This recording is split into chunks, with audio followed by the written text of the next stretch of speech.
Bismillahirrahmanirrahim.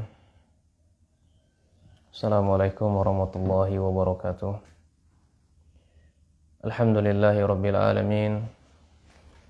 Wassalatu wassalamu ala nabiyyina Muhammadin wa ala alihi sahbihi wa man tabi'ahum bi ihsanin ila yaumiddin. Wassallallahu subhanahu wa ta'ala ayyamunna alaina bi'ilmin nafi' wa amalin salih wa yafaqina fid din waftalana futuhal arifin wa yarzuqna al-ikhlasa fil aqwali wal a'mali. Allahumma amin. Allahumma ya Allah, berikanlah ilmu yang penuh berkah kepada kami ya Allah, dan sucikanlah jiwa kami dari noda-noda kesyirikan, dari noda-noda kemaksiatan. Hanya Engkaulah satu-satunya zat yang mensucikan jiwa-jiwa manusia. Kaum muslimin, kaum muslimat, hadirin wal hadirat, rahimani wa rahimakumullah jami'an. Para santri yang saya muliakan ya Allah subhanahu wa ta'ala. Ini santri Al-Majasi, dimanapun engkau berada. Pada kesempatan kali ini, bitaufiqillahi subhanahu wa ta'ala, kita lanjutkan ini pembacaan atau bedah kitab adab penuntut ilmu. Dan kita masuki adab yang berikutnya adalah bu'dul ma'asi.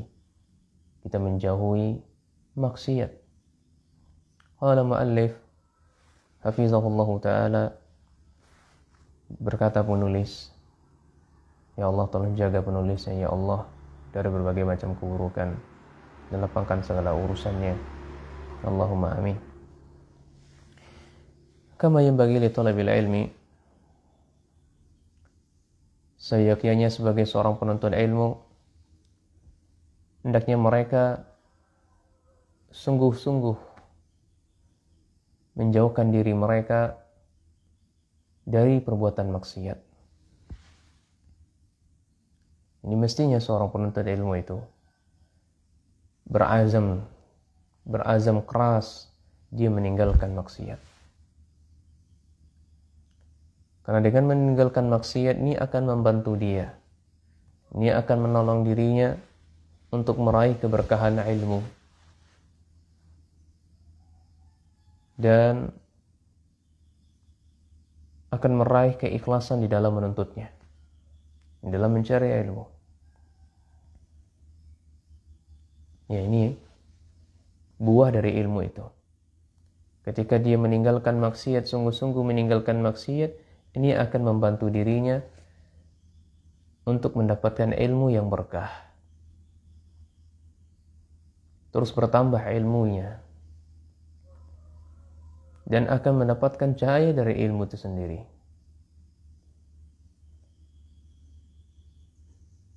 Kemudian dia lebih ikhlas mencari ilmu tersebut. Karena ketahuilah wahai para santri dan kaum muslimin semuanya, yang namanya maksiat itu adalah kezaliman. Yang namanya maksiat itu adalah kegelapan. Dan kegelapan itu merasuk di dalam hati kalau dia melakukan maksiat. Dan hati yang penuh dengan kegelapan, tidak ada tempat baginya, tidak ada tempat cahaya ilmu, melainkan dia harus bertaubat. Illa bitaubati wassidqi ma'allahi subhanahu. Melainkan dia harus bertaubat dan jujur ya terhadap Allah subhanahu wa ta'ala.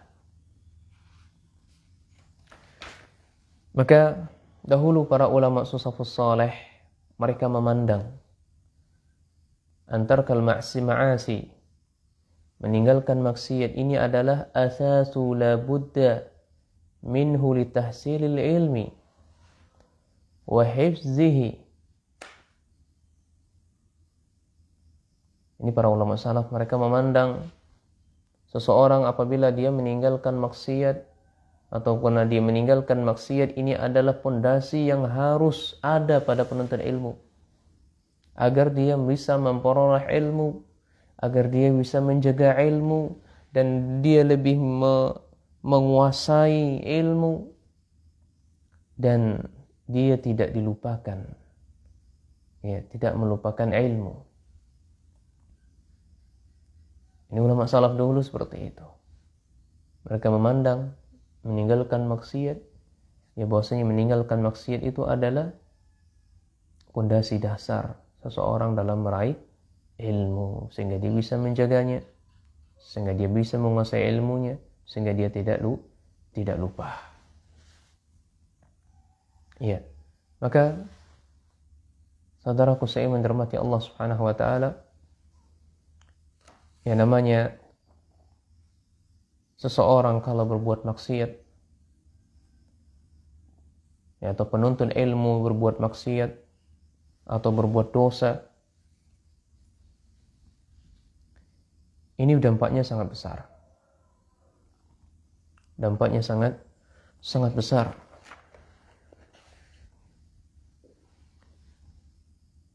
Di antara dampaknya adalah ini akan membuyarkan hafalan mereka. Orang yang banyak menghafal Al-Quran misalnya, atau banyak menghafal hadis misalnya, ini akan membuyarkan hafalan-hafalan mereka.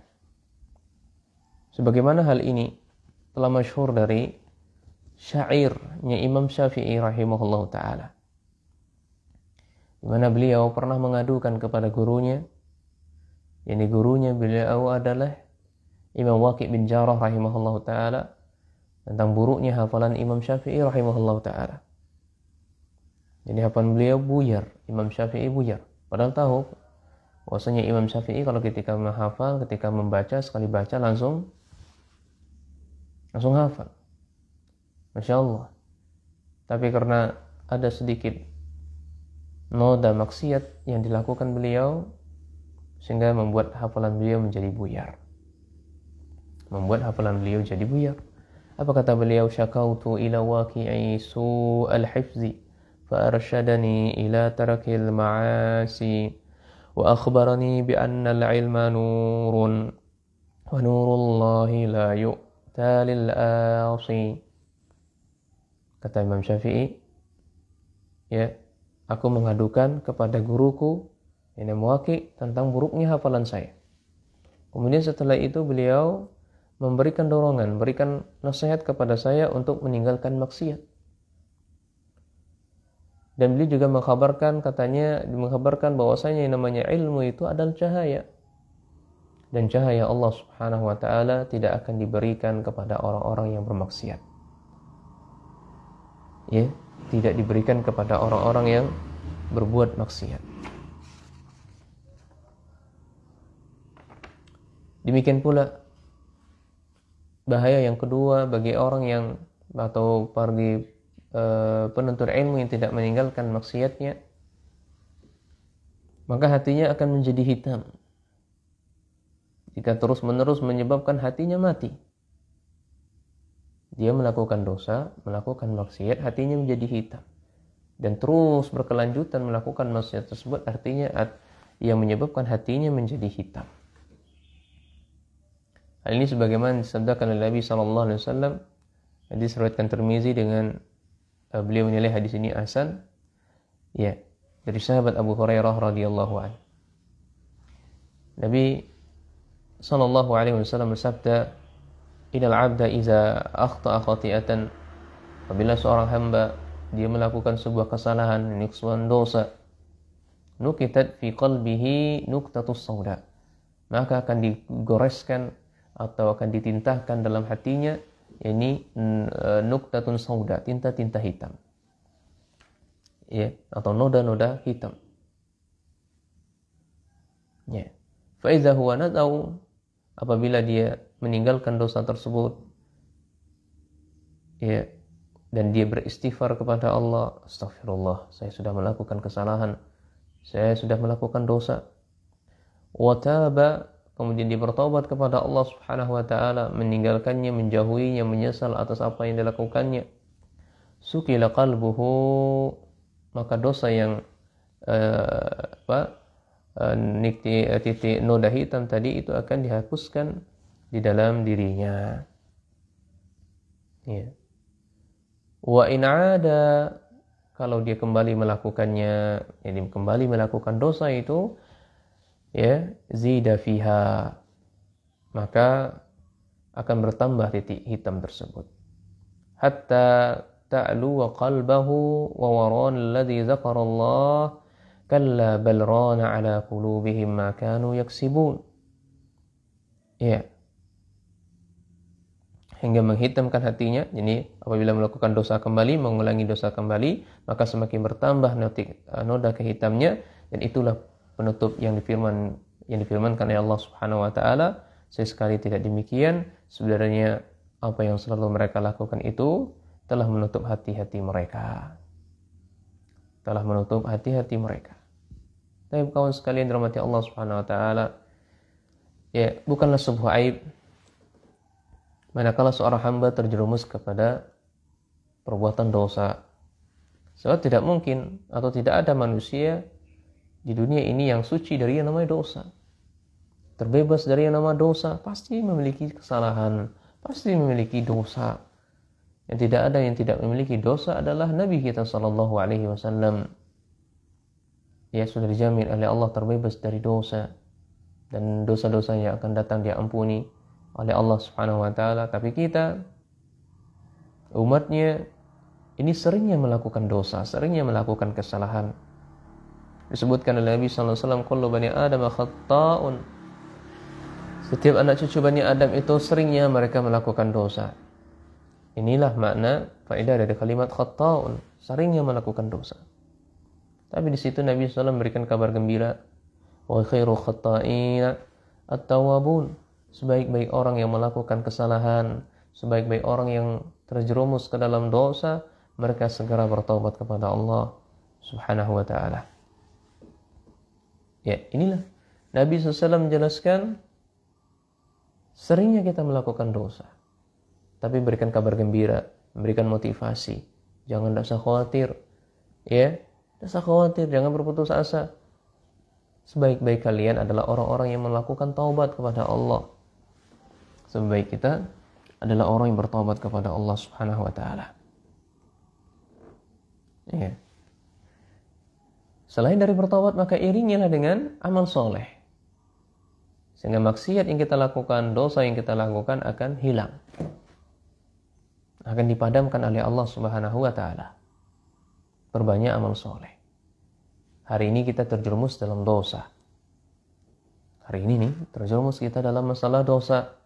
Kemudian kita menyesal, istighfar kepada Allah, bertaubat kepada Allah. Iringi dengan amal saleh, iringi dengan amal kebaikan, amal kebajikan.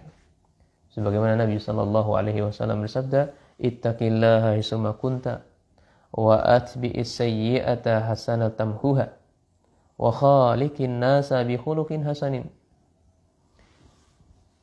Bertakwalah kepada Allah Subhanahu wa taala dimanapun kita berada. Dan perbuatan dosa tadi ikutilah dengan kebaikan. Artinya ketika kita melakukan dosa, maka ikutilah dengan kebaikan, amal kebaikan, iringilah dengan amal soleh. Tamhuha, niscaya amal soleh yang kita lakukan tadi menghapuskan dosa-dosa kita, menggugurkan dosa-dosa kita. Dan pergaulilah manusia dengan akhlak yang mulia, dengan akhlak yang baik.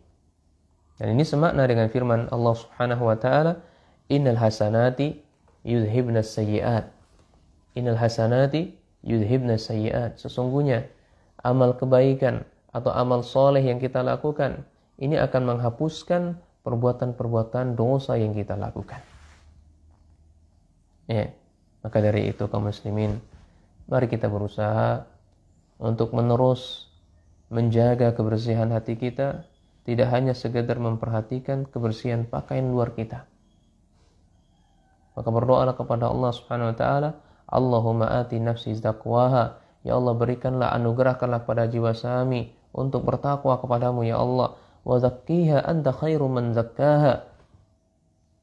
Ya, sucikanlah kami karena sesungguhnya engkaulah ya sebaik-baik yang mensucikan jiwa. Nah, kemudian yang ketiga adalah dari bahaya dari berbuat maksiat. Bahaya dari berbuat maksiat. Ini akan syaitan yang sangat mudah memalingkan kita dari segala macam kebaikan. Syaitan akan sangat mudah memalingkan kita dari macam-macam kebaikan. Maka tidak diragukan lagi bahwa hati seseorang ketika sudah disibukkan dengan dunia, maka dia akan dipalingkan dari ilmu, sehingga hatinya gelap dengan kemaksiatan yang dimilikinya. Maka syaitan sangat mudah memalingkan hatinya dari mengingat Allah, dari berzikir kepada Allah. Akan lebih mudah memalingkan hatinya dari belajar, nggak mau belajar lagi. Akhirnya dia meninggalkan majelis ilmu. Makanya Allah Subhanahu wa taala berfirman, ya, istahwadha alaihimus syaitanu faansahum zikrillah faansahum zikrallah. Syaitan itu sudah menguasai mereka. Lalu syaitan itu menjadikan dia lupa akan mengingat Allah. Syaitan itu menjadikan dia lupa dari belajar. Dan mereka sudah termasuk golongan syaitan. Ketahuilah, sungguhnya golongan syaitan itulah golongan yang sangat merugi. Ya, golongan yang sangat merugi. Baik, ini poin yang pertama, bahaya dari berbuat maksiat. Ya, bahaya dari berbuat maksiat. Kemudian poin yang kedua yang ingin saya sampaikan adalah ada perkataan para ulama salafus saleh terkait hal ini. Ini perkataan dari Bishr bin Haris. Annahu qala, beliau mengatakan, in aradta an tulaqqina ilma fala ta'si. Ini perkataan ulama salaf dahulu. Kata beliau, jika kita ingin memahami sebuah ilmu, ingin memutkinkan sebuah ilmu, ingin menguasai sebuah cabang ilmu, maka jangan pernah berbuat maksiat. Ya, jangan pernah berbuat maksiat kalau ingin kita mutkin, kita memahami ilmu. Kemudian yang kedua, dari perkataan dari Qasim, wa an Qasim ibn al-Abdurrahmani, beliau berkata, qala Abdullah berkata, inni la ahsabu ar-rajulu yansal ilma bi khati'ati ya'maluha. Aku berpendapat sebab seseorang itu lupa dari ilmunya, sebab seorang itu lupa akan ilmunya adalah disebabkan bi khati'ati ya'maluha, disebabkan dosa atau maksiat yang dia lakukan.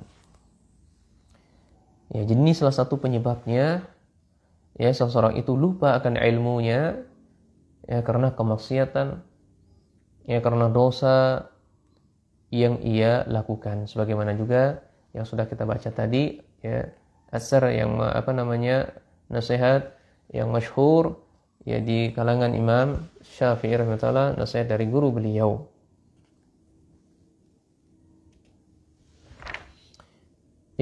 Kemudian poin yang ketiga yang kita sebutkan di sini adalah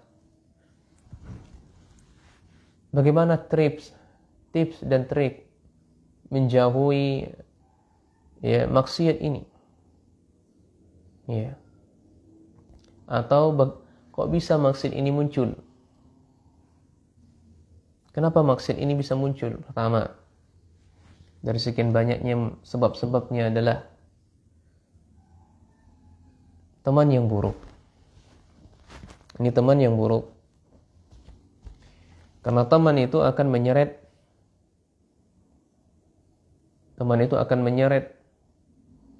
as-sahibus sahib. Teman kita itu akan menyeret kita kepada perbuatan yang dimiliki oleh sahibnya itu.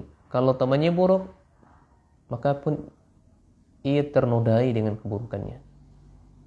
Kalau temannya baik, maka dia akan terciprati dengan kebaikan yang dimiliki tawannya. Makanya hadis Nabi SAW sudah mengingatkan kita, kalau berteman itu carilah teman-teman yang baik-baik saja, teman-teman yang soleh saja, teman-teman yang akan mengingatkan kita kepada Allah, yang terus bermujalasah, duduk di majelis ilmu, Kata Nabi SAW, al-mar'u ala dini khalilihi, falyanzur ahadukum man yukhalil. Seseorang itu akan berada di atas agama kawannya. Maka berhati-hatilah, lihatlah kalian itu berkawan berteman kepada siapa.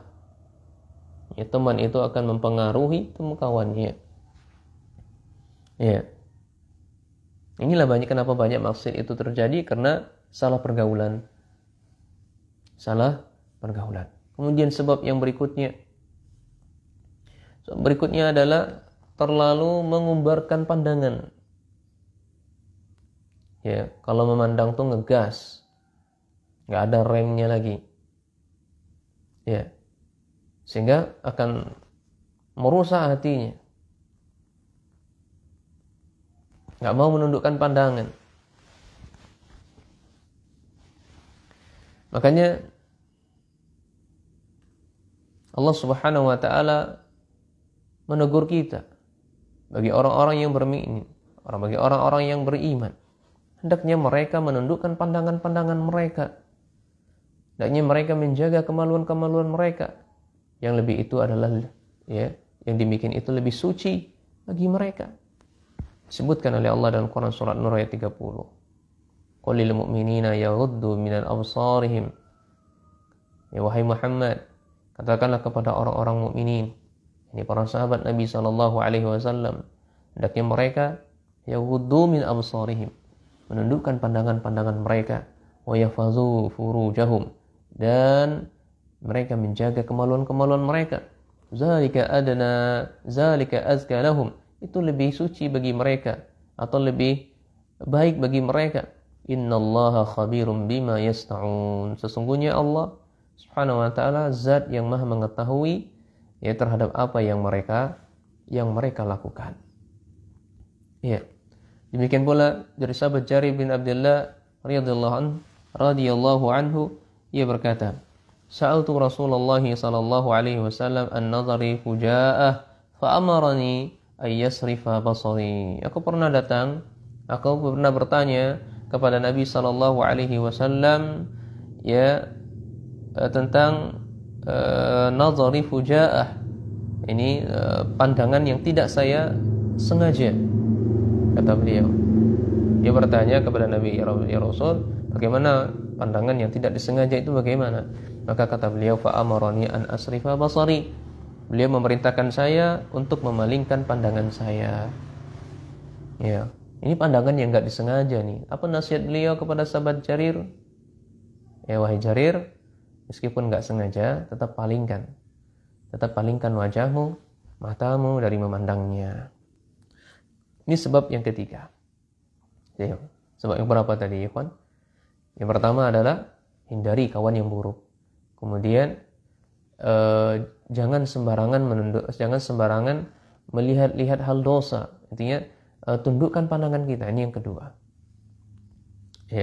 Kemudian yang ketiga adalah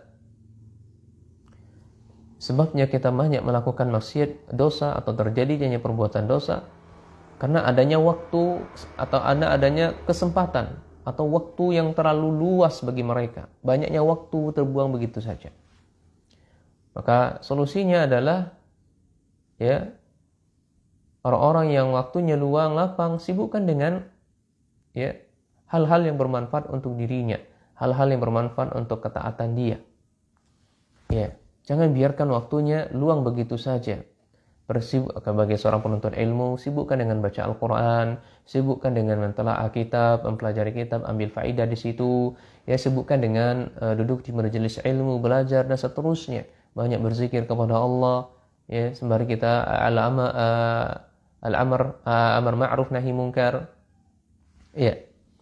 Maka disebutkan oleh Nabi sallallahu alaihi wasallam, ni'matani maghbunun fihi ma katsirun minas as-sihhatu wal faragh. Inilah karena nikmat dua peluang yang Allah berikan kepada kita, sehingga manusia itu tertipu di dalamnya. Demikian pula waktu sehat yang Allah berikan, manusia juga tertipu padanya. Ini dua nikmat yang sangat banyak manusia tertipu. Ada waktu luang, akhirnya dia muncul maksiat di situ. Maka ketika muncul maksiat, ada benih-benih maksiat yang muncul, maka kembali kita menyibukkan diri kita untuk kebaikan. Kemudian yang berikutnya adalah sebab terjadi maksiat, kita terlalu menganggap remeh atau bermudah-mudahan dalam perkara yang haram. Ya. Sehingga dia semakin memarahkan diri, sehingga dirinya semakin parah. Ya, terlalu bermudah-mudahan dalam hal yang diharamkan. Kemudian yang terakhir adalah